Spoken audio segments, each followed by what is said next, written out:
يا مرحبا بكم من جديد يا أصدقائي الغاليين. اليوم سأخبركم كيف انتهت قصتي مع ميس. تحدثنا آخر مرة كيف كنت أستغل أوقات الصلاة للوقوف أمام بيتها، وأخبرتكم كيف انتظرتها لمدة 6 ساعات وبدون أن أشعر، واستمر انتظاري لها لمدة 10 أيام ولم أرها. ضاقت الدنيا بوجهي، أهملت دراستي، لم أعد أفكر إلا بها. كنت متميزا في تلك المرحلة الدراسية بأني أقوم بحفظ الدرس قبل أن يعطينا إياه الأستاذ. عندما دخلت بتلك الحالة أهملت الدروس، ونسيت كل ما حفظته، وأهملت كل ما سأحفظه. نسيت القواعد، نسيت كل شيء. شغلي الشاغل كان فقط أني أريد أن أراها. أبي كان صارما في موضوع الدراسة بشكل كبير. كان دائما يريدنا أن نجلس والكتاب مفتوح أمامنا. كنت كنت أضع الكتاب أمامي، ولكني لا أراه. لا أرى أمامي إلا ميس. أراها وهي تجلس معي في بيت واحد، ونحن نجلس بجانب بعضنا ونشرب الشاي ونتفرج على فيلم التايتانيك.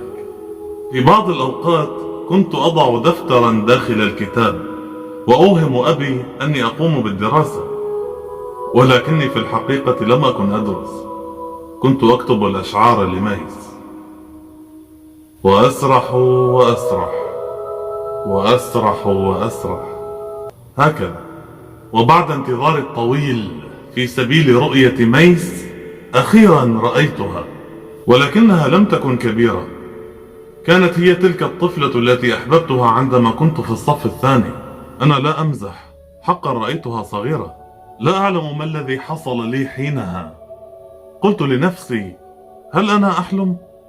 هل الحب جعلني مجنونا؟ نظرت لها بتمعن وقلت لنفسي: والله إنها هي. كيف أصبحت صغيرة هكذا؟ وخطر ببالي المحقق كونان. أريدكم أن تتخيلوا معي كيف كان ذلك المشهد. أنت تنتظر حبيبتك، وعندما تخرج لك طفلة. لا أستطيع أن أوصف لكم ذلك الشعور الذي كنت أشعر به حينها. ولكن اهدأوا، لم تكن معجزة ولا سحرا ولا خيالا. بعد دقيقة تقريبا خرجت ميس الحقيقية، وتبين لي أخيرا أن تلك الطفلة كانت أختها الصغيرة. لا أستطيع أن أخبركم كم ضحكت على نفسي في ذلك الوقت. كتبت لها قصيدة حينها، ولكني نسيت أغلبها. لا أذكر منها إلا: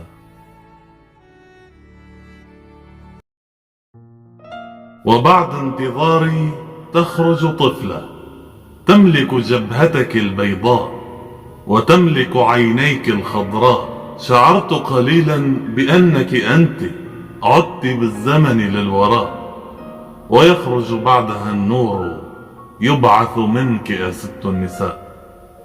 هذا كله يوم الخميس، لا ثلاثاء ولا أربعاء. القصيدة كانت أطول من هذا بكثير، ولكني نسيتها. حتى الدفتر الذي كان معي نسيته في ذلك البيت الذي قد أصبح مهجورا منذ ذلك الحين. بعدها بدأ الوضع الأمني يهدأ قليلا في المنطقة، وعادت الحياة إلى طبيعتها تقريبا، وعدت أرى ميس كل يوم صباح ومساء. رجعت إلى ذلك النظام الذي كنت عليه: أصلي قيام الليل، أدعو لها، أستحم بمياه باردة، ذلك القميص الأنيق، عطر شوماخر، الحزام الجلدي الأسود ذو الرأس الحديدية. كل شيء عاد إلى طبيعته إلا إهمالي لدراستي. ظللت مهملا لها. هل تذكرون صديقي الذي ذكرني بميس؟ قال لي أن أهله يعرفون أهل ميس، وأنهم يتبادلون الزيارات من حين إلى آخر، وقال لي أنه يتحدث مع ميس بشكل طبيعي. فقلت له: هل أخبرتها بأني أحبها؟ قال لي: من عيوني، ولم لا؟ وبعد يومين جاء لي وأخبرني بأنه قد أخبرها بحبي لها، ولكنها رفضتني بشدة، لا بل وصارحته بأنها تحبه. عندها انزعجت كثيرا، وأصبح فؤادي فارغا أجوف، تسمع منه صدى صوت الحزن والألم. ولكن بعد عدة أيام تبين لي أن صديقي كان يكذب، وأن أهله لا يعرفون أهلها، وأنها هي لا تعرفه أبدا حتى. عندها تشاجرت معه، ونطحته عدة نطحات على رأسه وأبكيته.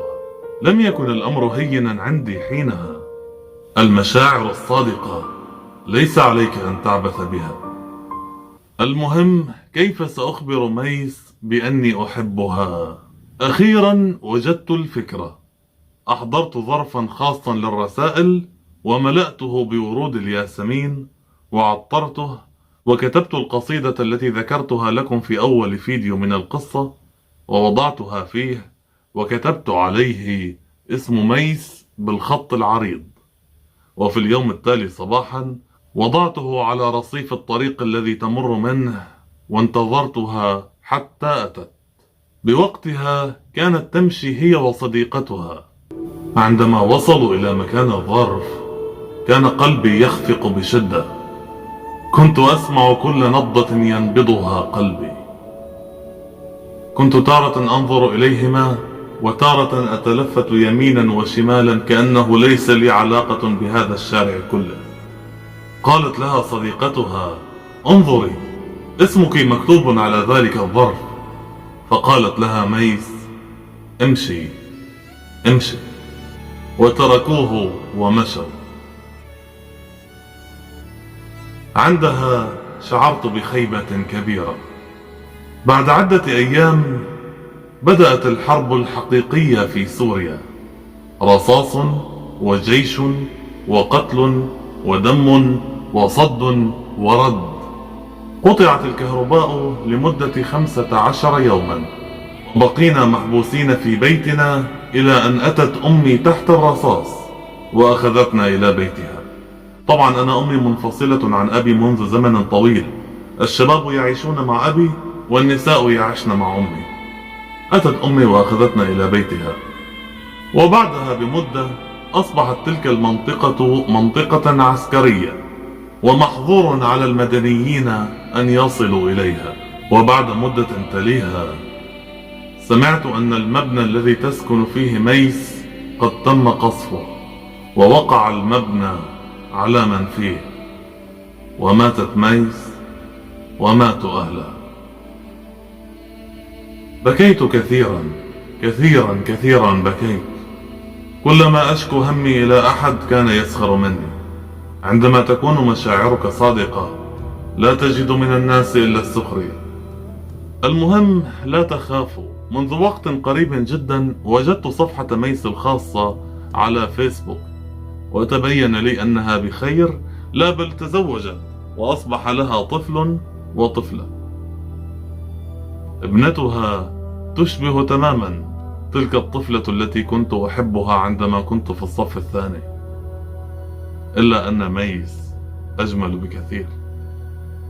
وهكذا انتهت قصتي مع ميس. إلى اللقاء. الحب لا بينشرى ولا بينطلب، والوصل بعد العتب مجاملة.